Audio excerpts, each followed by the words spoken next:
Welcome to The Deep Dive, your place for, well, unlocking the stories and maybe some unexpected insights behind really remarkable achievements.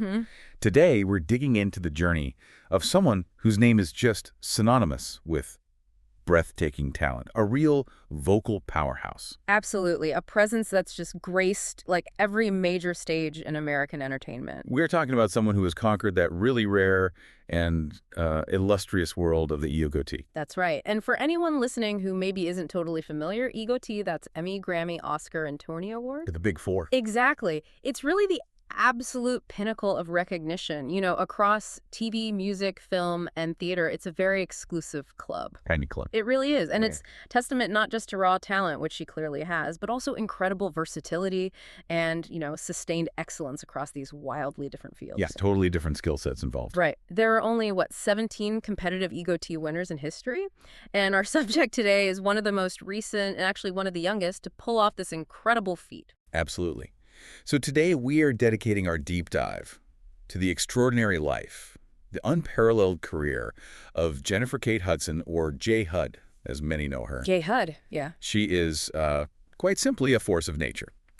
So our mission today is to really meticulously unpack her remarkable path. We're drawing directly from the source material you've provided. We're going to trace her journey right from being, you know, an ambitious American Idol hopeful. Right. Seems like a lifetime ago now. Doesn't it? All the way to becoming this revered global icon.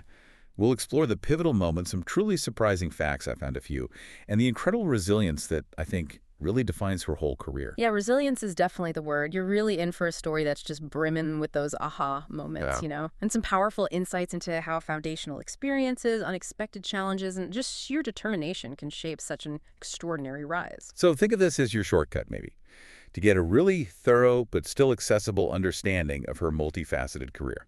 Right. We want to give you those nuggets of deep knowledge without, you know, drowning you in information. Exactly. No information overload here. So settle in. Let's really explore this remarkable journey. Let's do it. Okay, so Jennifer Hudson's story kicks off in a city that's just legendary for its deep musical roots, its vibrant culture, Chicago, Illinois. Chicago. She was born Jennifer Kate Hudson, September 12, 1981, the youngest of three kids. Okay. Her mother, Darnell Donnerson, was a homemaker, and her father, Samuel Simpson, he worked as a Greyhound Lines bus driver, sort of the foundation for their family life. Right, a working class background. Yeah. And she was primarily raised by her mother in the Inglewood neighborhood, which is a pretty tight-knit community. She grew up alongside her older sister, Julia, who later became a school bus driver, interestingly, and her brother, Jason. So that early environment, you know, rooted in family, community, it sounds like it played a pretty significant role. Yeah, shaping that sort of grounded person we see today. Absolutely. Now, here's something really unique, kind of a remarkable detail from her early life. It gives you a glimpse into her personal quest for understanding, even back then. Oh, what's that? Well, at just 14 years old, and apparently with her mother's full blessing, which is key, Jennifer started looking for her biological father. Okay, at 14, that's young to take that on. It really is. And during this search, she discovers something pretty stunning. Her father, Samuel Simpson, actually had 26 other children. 26? Wow. Yeah, 26 other kids. She's even said since then that she still hasn't met all of her half-siblings. Which, I mean, can you imagine? Suddenly discovering you have this enormous extended family. That's a lot to process at 14, or any age, really. Right. It speaks volumes, though, about her, innate curiosity, her desire to understand her own background, even as a young teenager. That is certainly an unexpected expansion of the family tree. It must have been really profound for her. But her early roots were also deeply musical, right? And spiritual. That provided a different kind of foundation. Definitely. Raised as a Baptist, which is, you know, a tradition steeped in powerful music. For sure. And she found her voice, her passion for performing really, really early on, like age 7. 7. Already performing. Yeah, singing with the church choir, where, let's be honest, so many powerhouse vocalists get their start right. Absolutely. That's a classic training ground. And she was active in community theater, too, apparently guided quite a bit by her late maternal grandmother, Julia. Ah, the grandmother's influence. Yeah. It really highlights how those early experiences, often in these like local, really supportive places, can just spark a lifelong passion. It really does. It's often in those settings, isn't it? Like the church choir, local theater, where that raw talent isn't just found, but it's actually nurtured, given its first stage. Exactly. And when you look at who inspired her back then, I mean, they're legends. Whitney Houston, Aretha Franklin, Patti LaBelle. The holy trinity of soul voices, basically. Pretty much. These weren't just singers she liked. They were her biggest influences, her inspirations. And she specifically called out Mariah Carey as one of her musical heroes, too. Okay, Mariah, too. Interesting. Yeah. It tells you so much about the kind of, powerful, soulful, technically brilliant singing she was aiming for. You can really hear echoes of them in her own voice, can't you? Or absolutely, you can hear those influences woven right into her delivery, her stage presence. It's undeniable. Mm-hmm. So educationally, she went to Dunbar Vocational High School, graduated in '99. Okay. After high school, she did a brief stint at Langston University in Oklahoma. Langston, okay. But like often happens when young folks go far from home first time, she got homesick. And apparently she really wasn't thrilled with the Oklahoma weather either. Can't blame her there sometimes. Right. So she left after just one semester, headed back to Chicago, and enrolled at Kennedy King College instead. That's a really relatable moment. Trying college far away, realizing maybe it's not the right fit, and having the sense to make a change. Yeah, shows a kind of practical side, doesn't it? Yeah. Recognizing what wasn't working and pivoting. Definitely. And these early steps back home, they led her straight into her first real taste of the music industry. January 2002, she signs her first recording contract. Ah, the first deal. Yeah, with Righteous Records, Right. an independent label based right there in Chicago. Got an indie deal first. Right. A crucial first professional step, gave her a taste of the recording world. But here's what's really significant, and actually shows some amazing foresight from that little label. What was that? They specifically released her from that contract just so she could go on American Idol in 2004. Really? They let her go for Idol? Yeah. This independent label, they basically understood the huge potential of that show, which was just starting to blow up. They realized the exposure she could get on Idol was way more valuable in the long run than keeping her locked into their small deal. They set the stage for her, essentially. Wow. That is foresight. Good for them, and obviously good for her. And what an emergence that was. Right. Let's really get into this next chapter, because American Idol, it was definitely defining. Maybe an unconventional beginning, but defining. Absolutely. Season 3, she auditions in Atlanta. Okay.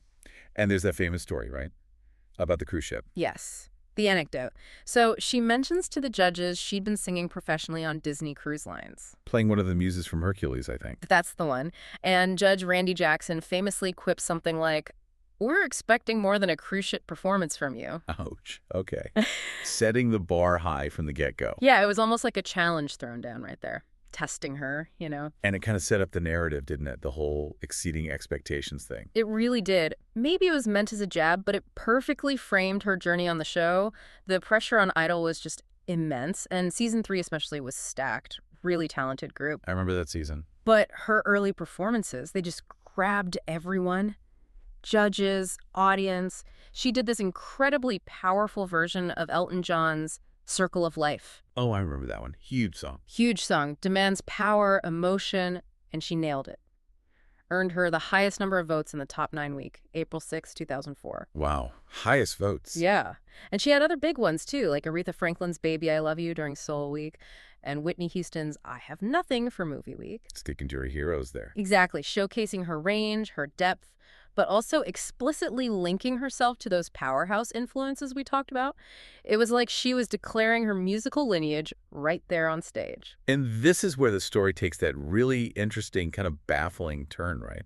Because despite all that talent, those amazing performances... Yeah, it still doesn't quite make sense, does it? No. She gets eliminated during the Top 7 show after singing Barry Manilow's Weekend in New England. The Manilo song, I remember the shock. It wasn't just any elimination. It was widely seen as one of the most surprising, maybe even controversial, in the whole history of the show. Absolutely. I mean, MTV, like 5 years later in 2009, listed her exit as the most shocking of all time. 5 years on, that tells you how much it stuck with people. Yeah, that sense of disbelief really lingered. It did. And that feeling resonated long after season 3 wrapped up. The Los Angeles Times, I think it was May 2010, they claimed Hudson was the third greatest Idol contestant ever. Third greatest, even without winning. Yeah. Behind only Kelly Clarkson and Carrie Underwood, both winners. Wow. So this recognition, years later, even after what everyone saw as this unjust, shocking early exit, it just underscores the massive impression she made on everyone. Audiences, critics, the industry. It's such a powerful statement, isn't it? That when raw talent is that undeniable, it finds its way. Regardless of, reality show results. Exactly. Competition outcomes don't always dictate the future. So what do we take away from this whole Idol chapter for her, this early spotlight, even with that crazy elimination? It actually built this crucial foundation for her success, didn't it? In a really unique way. Totally. It wasn't about winning the title for her. It was about introducing that incredible voice to the nation. And maybe, just maybe, creating this narrative of an underdog. Yeah, the underdog story is powerful. Right. Someone who, despite the setback, was clearly destined for something bigger. It's kind of a testament to the idea that sometimes the most compelling stories, maybe the strongest foundations, aren't built on easy wins. They're built on overcoming these unexpected hurdles. And the public outcry over her getting voted off, that created this really powerful, sympathetic connection, didn't it? That probably served her really well later on. I think so, too. People were rooting for her even more after that. Okay, so Idol ends unexpectedly. But what came next wasn't just bigger. It was, truly transformative. Understatement of the year, maybe. Right. November 2005, just about a year after Idol, Jennifer Hudson gets cast as Effie White in the movie version of Dreamgirls. The role. Effie White, iconic. Absolutely iconic. A star-making part, a vocal and emotional Mount Everest, really. And she gets this role over literally hundreds of professional singers and actresses, including fellow Idol Fantasia Barrino, right? Yeah. Who a lot of people thought was the frontrunner. Yeah, Fantasia was considered a lock by many. So for Jennifer to get it, huge. And remember, this was her very first movie, her screen debut, in probably the highest stakes environment imaginable. Talk about pressure again. Filming started January 2006, limited release Christmas 06, then wide in January 07, setting the stage for, an earthquake. Yeah, because her performance of And I'm Telling You I'm Not Going. Oh, that performance. Right. Effie's signature power ballad.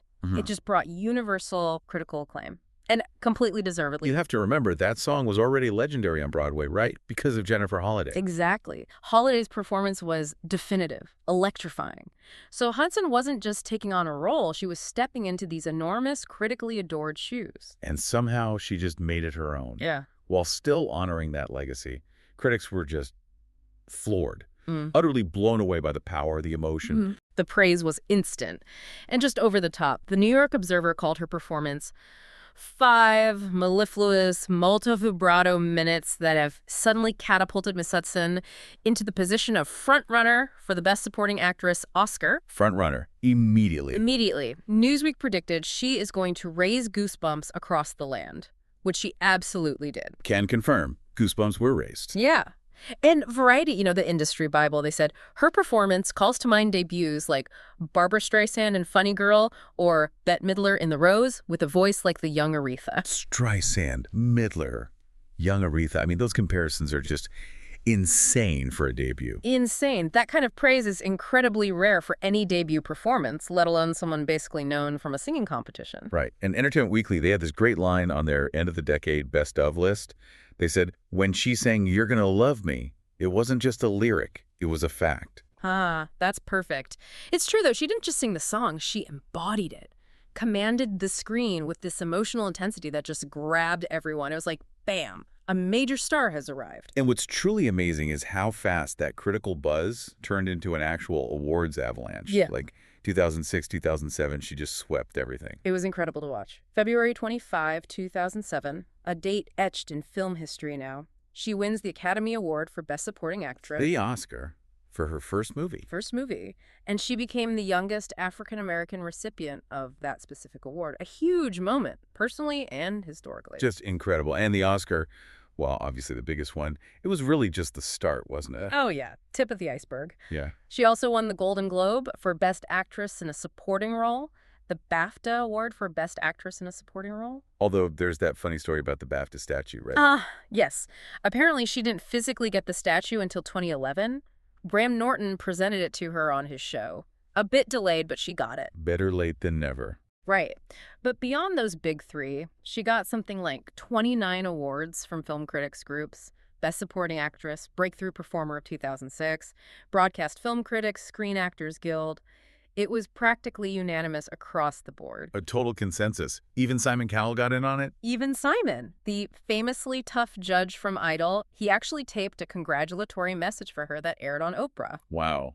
Full circle moment right there. Vindication. Totally. And the Dreamgirls' impact went beyond just her performance. That song, Love You I Do, from the movie. Great song. It was nominated for Best Original Song at the Oscars in '07, and then it won the Grammy in '08 for Best Song Written for a Motion Picture or TV. So the whole project just kept racking up accolades. And her wider cultural impact. That was instant too, right? The Vogue cover. Oh, yeah. March 2007, she becomes only the third African-American celebrity and the first African-American singer to grace the cover of Vogue. That's huge. A major fashion and cultural statement. Massive. And her hometown, Chicago, they were bursting with pride.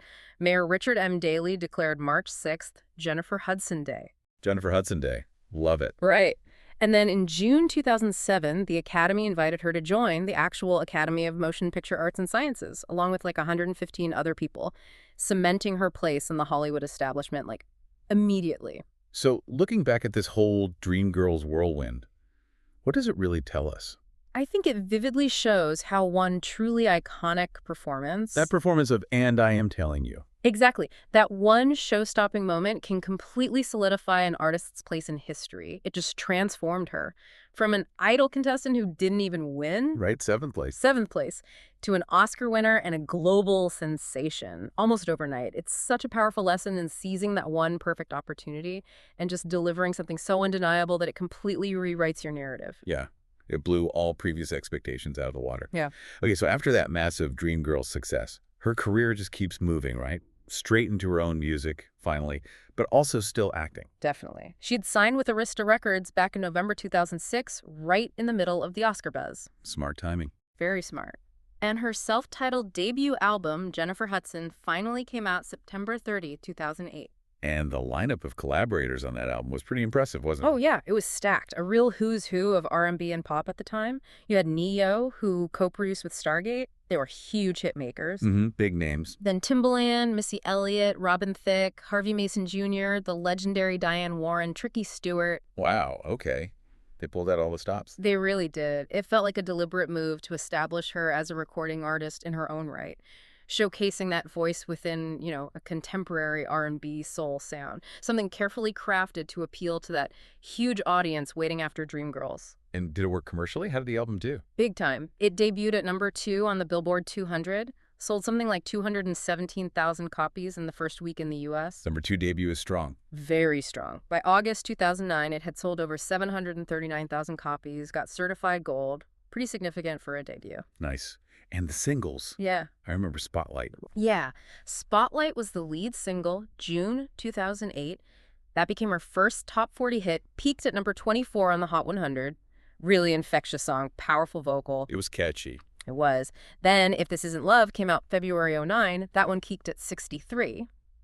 And Giving Myself was the third single, showed off different sides of her voice. Okay. And the album got Grammy attention too, right? It did, big time. It got 3 nominations at the 2009 Grammys. Best Female R&B Vocal Performance for Spotlight. Best R&B Performance by a duo or group for I'm His Only Woman. Oh, the duet with Fantasia. The duet with Fantasia, her old Idol rival, which was great to see. Yeah. And most importantly, the album Jennifer Hudson won the Grammy for Best R&B Album. Her first solo Grammy. Her first solo Grammy, yeah, which was huge, right? Yeah. It really legitimized her as a recording artist, separate from the acting. Showed her musical talent was a force on its own. Definitely. So while music career is taking off, she's still acting too. Yep. Kept expanding her film work, carefully picking roles, it seems, that showed different sides. In 2008, she popped up in the Sex and the City movie. Oh, yeah. Louise Carey's assistant. That's the one. A lighter role, more mainstream. Showed her sort of effervescent side. And she sang All Dressed in Love for the soundtrack, too. Right. Same year, though, 2008, she did something much more dramatic.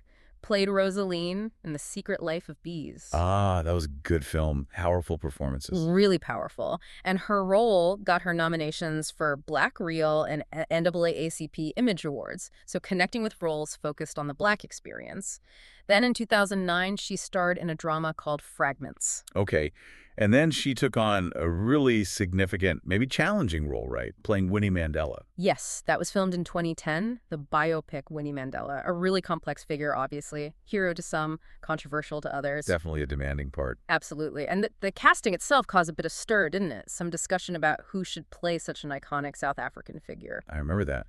And didn't Winnie Mandela herself have issues with the film? She did. She threatened legal action at one point, claiming she hadn't been consulted properly, which just added another layer of difficulty to the whole thing. Wow. The film eventually came out in 2013, but it showed Hudson was willing to take on these diverse, challenging, complex characters, really push herself. Okay, so career is firing on all cylinders, music, movies.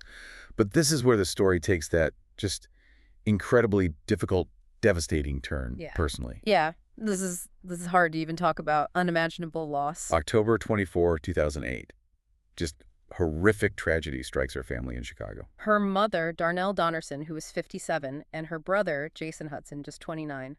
They were found shot to death inside the family home. And then the horror compounded. Her little nephew, Julian King, only 7 years old. Yeah. He was reported missing. Yeah. And then found deceased 3 days later, also from multiple gunshot wounds. It's just unthinkable. The shock, the grief for her and her sister Julia, just incomprehensible. Absolute gut-wrenching. The whole world seemed to gasp when that news broke. It sent shockwaves everywhere. Huge outpouring of sympathy.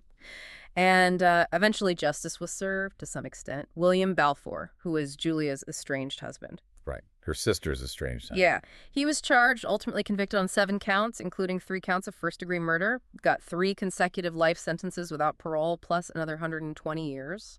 Provides some measure of closure, legally speaking. But the emotional scars. They must remain. Absolutely. And in the face of that kind of soul-crushing grief, her return to the public eye, it was just extraordinary. It spoke volumes about her inner strength. It really did. Her first public appearance after the murders, singing the national anthem at the Super Bowl. Super Bowl XL3, February 2009. Less than 4 months later, standing on that massive global stage. Can you even imagine the strength that took? The composure, the raw courage. To stand there after losing your mother, brother, nephew so violently and deliver a flawless, emotionally charged performance. It was breathtaking. Yeah. Just a collective moment of admiration for her resilience. Her voice in that moment felt like more than just singing. It really did, like a symbol of healing, maybe? Hope? And her family, they channeled that grief into purpose, too. They created the Hudson King Foundation for families of slain victims. Helping others going through similar nightmares. Exactly. And Jennifer and her sister Julia also started the Julian D. King Gift Foundation in honor of her nephew. They give Christmas presents, school supplies to families in need in Chicago. Turning that personal sorrow into something positive for the community. Yeah. That's incredible. It really is. A testament to their character amidst everything. And somehow, despite everything she must have been going through privately, she kept working, kept her commitment to her music, her audience. Yeah. She toured the U.S. with Robin Thicke in 2009, reconnecting with fans. Then in July 2009, she performed Will You Be There at Michael Jackson's memorial service. Another huge emotional global stage. Right. Then she did a Christmas special, Jennifer Hudson, I'll Be Home for Christmas, December 2009. Kept sharing childhood memories. January 2010, she was part of the Hope for Haiti Now telethon after the earthquake. Sang Let It Be. Right. Yeah, a really moving version. That telethon raised like $61 million. Wow. And she even recorded one shining moment for the NCAA basketball tournament in 2010. The iconic anthem. Yeah. So it's striking, isn't it, how her experiences, the triumphs and the absolute devastation seem to be channeled into her art, her public work. Every performance after that loss just carried this extra weight, this resonance. Absolutely. It reinforced those deep connections she has to music, community, and just her own extraordinary strength. So what does this whole period, 2008 to maybe 2010, really show us about her? I think it just highlights this almost unimaginable strength, perseverance during immense personal hardship. She didn't just endure the darkest loss imaginable. She found a way to channel that grief into purpose, continuing to share her gift, building these legacies of support for others. Her ability to just stand on a stage and sing, to perform, to inspire after that kind of personal catastrophe is just a testament to the human spirit's power to endure, create, and find hope, even in the deepest sorrow. Truly remarkable resilience. Okay, let's move into the 2010s. Her evolution continues. Big milestones here. Personal health, new music, Broadway, coaching. She really branched out. Yeah, showcasing incredible versatility. One of the first big things people noticed in this period was her health journey, right? Weight Watchers campaign. Right. That was 2010. Became their spokesperson. And had this amazing transformation. Lost 56 pounds initially, then ultimately a total of 80 pounds by early 2011. It was a huge story at the time. It really was, and it clearly resonated, so much so that she wrote an autobiography in 2012 called I Got This, How I Changed My Ways and Lost What Weighed Me Down. Detailing the whole journey. Yeah, the diet, the lifestyle changes. It connected with a lot of people, Yeah. Talking about self-improvement, discipline, achieving health goals. Made her very relatable. Yeah, definitely. And then musically, she released her second album, I Remember Me, March 2011. Right. And Neo, who worked with her again, had said she was ready to get really personal on this one, which made sense, right? Reflecting everything she'd been through in the past few years. Absolutely. How did that album do? It did well. Debuted strong again, #2 on the Billboard 200. Sold about 165,000 first week. Showed her fans were still right there with her. Solid performance. And the lead single. That was Where You At? Written by R. Kelly, produced by Harvey Mason Jr. It was powerful, but maybe more introspective. Reached #10 on the R&B hip-hop chart. Okay. And the music video got an NAACP Image Award nomination. So culturally significant, too, this album felt like she was evolving her sound again, really integrating that personal growth, that emotional depth into her singing. Not just repeating the debut formula. Exactly. And this period was also packed with really high-profile performances, wasn't it? Kept her very visible. Oh, yeah. Big moments. February 2012, just one day after Whitney Houston died, she sang I Will Always Love You at the Grammys. Oh, I remember that vividly. Yeah. So raw, so emotional. The timing was just, yeah, a profound tribute to her idol that just moved everyone. Then she did a multi-episode arc on the TV show Smash. The musical drama. Yeah. Right. Played Veronica Moore. Yeah, showed off her acting and singing chops there. Then in 2013, Super Bowl XL7, she sang America the Beautiful with the Sandy Hook Elementary School Chorus. Another incredibly poignant, healing moment on a huge stage. So much emotional weight in that performance, just bringing people together through music after tragedy. Yeah. She also performed at the Oscars again that year, right? In a tribute to movie musicals. Highlighting her connection there. And later in 2013, she performed Same Love with Macklemore, Ryan Lewis, and Mary Lambert at the MTV VMAs. Okay. Embracing more socially conscious music, collaborating across genres. Yeah, showed she was willing to use her platform for different kinds of messages, really solidified her as an artist with something to say. Then came album number 3, J-Hud, September 2014. And this one felt like a real shift, didn't it? Definitely. She described herself as more upbeat, more soulful dance. Said it had a 70s kind of style. A deliberate move towards something different. Absolutely. Exploring new sounds, showing different sides of her artistry, moving beyond just the big R&B ballads. She worked with a whole new group of people, too. Timbaland again, but also Pharrell Williams, Redone, Iggy Azalea, R. Kelly again. Interesting mix. Pharrell, Iggy, Azalea. Definitely aiming for a different vibe. Yeah, and it seemed to connect. The track, It's Your World, with R. Kelly, got a Grammy nomination for Best R&B Vocal Performance. So the new direction got critical recognition, too. It did. She said the album was about showing different expressions of her as an artist, a girl, and a music lover. More vibrant, more celebratory maybe, reflecting her journey of healing, showed she wouldn't be put in one musical box. Right. And around this time, she got a huge Hollywood honor, didn't she? The Walk of Fame star. Yes, November 13th, 2013, honored with the 2,512th star on the Hollywood Walk of Fame. That's got to feel pretty amazing. Yeah. A permanent spot in Hollywood history. Absolutely iconic milestone for any entertainer. Really cements your legacy. And she kept up the acting work, too, with really diverse roles during this time. Yeah, really stretching. She was in The Inevitable Defeat of Mr. and Pete, which was a tough coming-of-age drama, and Black Nativity, the musical holiday film, both in 2013. Nice. Then Lullaby, another drama, in 2014, and Spike Lee's Chirac in 2015. Chirac, tackling gang violence through musical drama. Bold choice. Very bold. She was also in the HBO movie Confirmation in 2016, and she did voice work, young Nana Noodleman, in the animated movie Sing. Oh, yes, Sing. She sang the Beatles' Goldie Slumber Scary, that weight and that, right, beautifully. Beautifully. And a great duet of Hallelujah with Tori Kelly. So yeah, musicals, dramas, animation, really versatile. Okay, but then comes a really exciting turn, a whole new stage, literally. Broadway. Yes. Fall of 2015. Her highly anticipated Broadway debut. as Shug Avery in the revival of The Color Purple. Shug Avery, another iconic role. That's a huge leap, isn't it? Live theater, 8 shows a week. Massive leap. Totally different discipline than film or recording.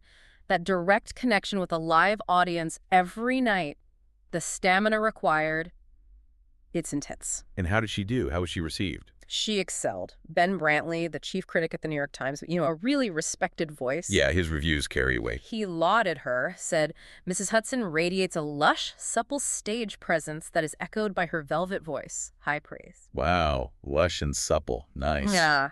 And that critical acclaim quickly led to another major award. She got her second Grammy. Second Grammy for Broadway. Yep, for West Musical Theater Album in 2017 for her work on the Color Purple cast recording. Okay, so that solidifies her as a legitimate force on Broadway, too, and adds another piece to that ego P puzzle we mentioned earlier. Yeah, exactly. The G was already there. The O was there. Now a Grammy for theater. Things are lining up. Interesting. And beyond Broadway, she kept doing other high-profile things, too, right? Oh, yeah, constantly working. She guest starred on Empire, the big musical drama show, played Michelle White, sang 3 songs, reached a huge TV audience there. Empire was massive. Massive. She also had the immense honor of welcoming Pope Francis on his first visit to the U.S., sang Leonard Cohen's Hallelujah for him. Singing for the Pope. Yeah. Doesn't get much bigger than that. Pretty global, spiritually significant moment, right? And then December 2016, she took on another iconic role, Motormouth Maybelle in NBC's Hairspray Live. Oh, right, the live TV musical. Her I Know Where I've Been was incredible. Incredible. I got major Emmy buzz for that performance. Just so powerful and emotional. And she did a great duet with Ariana Grande on Come So Far, too. Yeah, she really nails those big emotional numbers. It's fascinating, isn't it? Her ability to just deliver these show-stopping moments across completely different mediums, Broadway stage, live TV musical, a papal visit. And professionally, there was another big move around then, too. June 2016, she signed with Epic Records. Okay, another major label deal. Yeah. And the industry reaction was huge. L.A. Reid called her the defining voice of this generation. Wow. High praise from L.A. Reid. And Clive Davis, legendary exec, obviously he said, she has become that as L.A. and I excitingly reunite to capture Jennifer at her all-time best. Clive Davis reuniting with L.A. Reid for her. That's a massive vote of confidence. Huge. Showed the industry still had immense faith in her musical power and her future. So looking at this whole period, maybe 2010 to 2016 or so, what's the main takeaway? I think it just screams versatility and this relentless artistic growth. It wasn't enough to be an Oscar winner, a Grammy winner. She conquered Broadway. She jumped into TV coaching. She transformed her health, constantly evolved her sound. Yeah, never resting on her laurels. Never. It firmly established her as this formidable presence everywhere, music, film, Broadway, even as a voice for social causes. It's just a profound example of an artist constantly pushing boundaries, always seeking new ways to express herself and make an impact. Okay, and that brings us to the most recent chapter. The one that culminates in that rare ego status and sees her take on even newer roles, talk show host, solidifying her legendary status. Yeah, this is where it all comes together in a way. Her move into TV coaching really took off internationally first, right? Early 2017, she debuted as a coach on The Voice UK, season 6. Okay, starting across the pond. Yep, and made a huge impact right away. She actually won her first season there with her contestant, Mo Adeniran. Won on her first try. Nice. Yeah, became the first female coach to win the UK show. Pretty impressive debut. Definitely. And that led to her joining the U.S. version. Exactly. Success there paved the way. Joined The American Voice for season 13 in 2017, came back for season 15 in 2018, and went back to the UK for their 8th series in 2019. So she became a real fixture in that whole voice world. Totally. Beloved coach, known for being passionate, and those incredible vocal demos she'd do, just showing everyone how it's done. Huh. Yeah, I bet. And she kept putting out music alongside the coaching. She did. Kept her voice out there. Released the single Remember Me in March 2017, then Burdened Down in December 2017, still showcasing that power. And then during the pandemic, she did that collaborative song, right? Yeah, that was fascinating. March 2020, she worked remotely with Bono, will.i.am, and Yoshiki, quite a lineup. Wow. Bono and will.i.am. To create #AsianViaLife, a song they literally compiled remotely to try and lift spirits during lockdown, showed her using her voice for connection, community, even in isolation. That's great. And her film work continued too. Kept going. Diverse roles. Yeah. She starred with Adam Sandler and Sandy Wexler in 2017, played a singer, Courtney Clark. Okay. Then she took on Grisabella in the movie version of Cats in 2019. Sang Memory, obviously. Cats. That movie was something else, but her memory was powerful. It was. Divisive movie, but she delivered the signature song. And then she did something really interesting. She won a Daytime Emmy. The Daytime Emmy. For what? As an executive producer. For this interactive VR fairy tale called Baba Yaga, made for Oculus Quest, September 2021. VR. Okay, branching into new tech. Yeah, she voiced a character in it too, the Forest. So an Emmy for producing innovative media. Adds another dimension. Definitely. And she's kept acting since then too. Yep. Appeared in Tell It Like a Woman in 2022. Starred in the sci-fi thriller Breathe in 2024. And she's got voice roles coming up in EGOT and Paw Patrol, the Dino movie, in 2025. So still very active across the board. Wow, she does not stop. But during this period, there was one role that felt really destined, right? Playing Aretha Franklin. Oh, absolutely. Respect. The 2021 biopic, that felt like a culmination, a dream role. And made even more special because Aretha herself picked her. Exactly.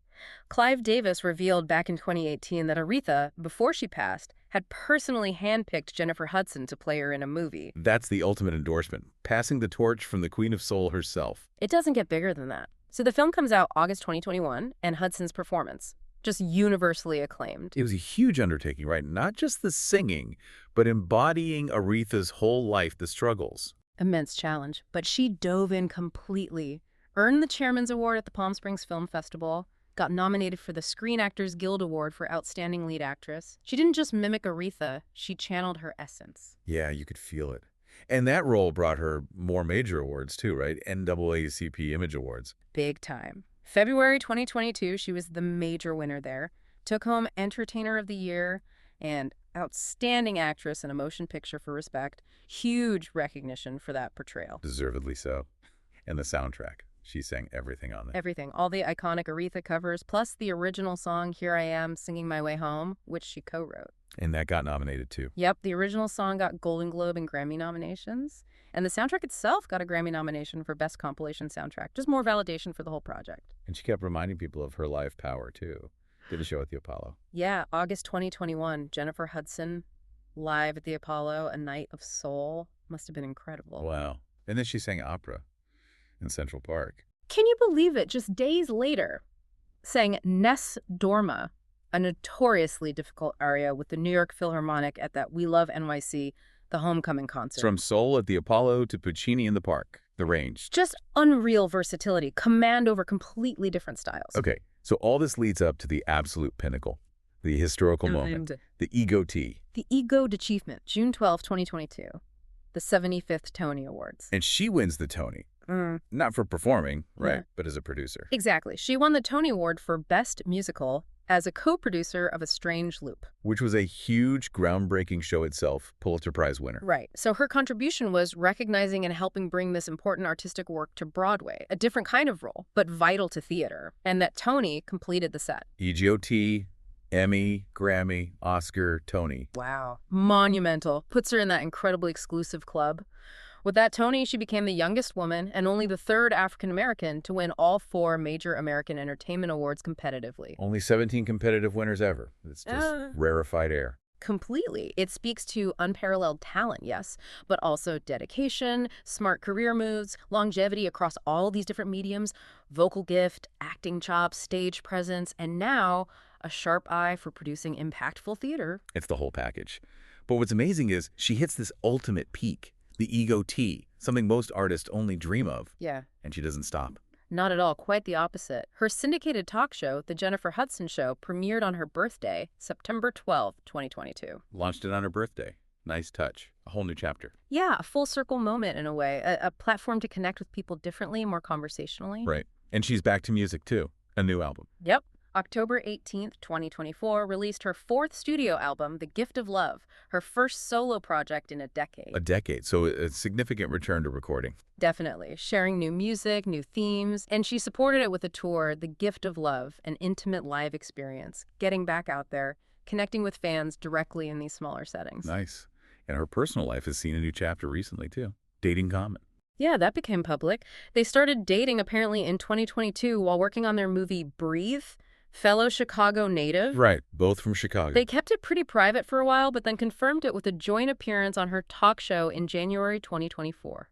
He had lovely things to say about her. One of the most beautiful people I've met. Smart, loves God, down to earth, talented. Sounds like a great connection. Good for her. Yeah. And this follows her previous long relationship with David Otunga. Right. They were engaged from 2007 to 2017, and they have a son together, David Daniel Otunga Jr., born in 2009. And before that, she dated James Payton for many years. Right. And other little details. She still lives near Chicago. Doesn't drink. Friends with Obama. Yeah. Resides in Burr Ridge, Illinois. Keeps those strong home state ties. Yeah. No non-drinker. And yeah, described as a friend of President Obama, performed at fundraisers, the White House. Speaks to her standing beyond just entertainment. Definitely. So what's the big takeaway from this most recent culminating part of her story? Well, obviously, it highlights the incredible EGOT achievement, the peak, but it also emphasizes her just continuous, relentless drive for new ventures, artistic, personal. Yeah, she never seems to settle. Never. It shows the dedication, the multifaceted talent needed to reach those heights. And then even at the summit, this continued hunger for growth, for new beginnings. It was like, for true artists, reaching the ultimate goal isn't the end. It just means finding new ways to create, connect, and make an impact. A really powerful statement about artistry itself. Okay. So that brings us toward the end of this deep dive into the incredible world of Jennifer Hudson. What a journey. Right. We've traced it all.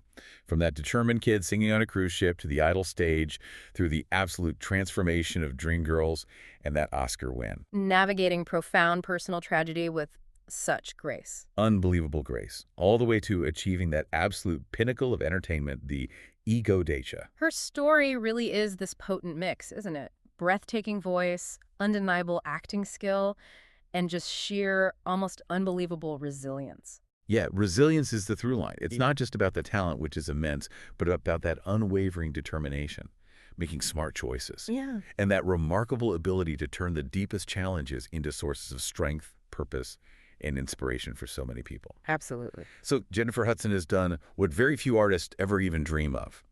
Conquered film, music, TV, theater. Got the Emmy, the Grammys, the Oscar, the Tony. Yet, like we just discussed, she keeps going, launching the talk show, releasing new music, constantly redefining herself. Yeah. So considering everything she's achieved and the fact that she's still evolving, what does her ongoing journey tell us, maybe, about the nature of artistry, ambition, even after you've reached the very top? It's a great question. What drives someone who's already won everything? Exactly. Yeah. What further impact might she, an artist who has literally achieved it all, choose to make? What new stages could possibly remain for a voice, a spirit as boundless as hers? Something to think about. Definitely something to think about. And in the meantime, we really encourage you, if you haven't already, to explore her work. It's so diverse. Yeah. Go back and watch those early Idol clips, the award-winning films, check out the Broadway cast recording, listen to the new album. There's just a rich tapestry of artistry there waiting for you. Absolutely. A phenomenal talent. Thank you for joining us on this deep dive. Yeah, thanks for listening. We'll see you next time.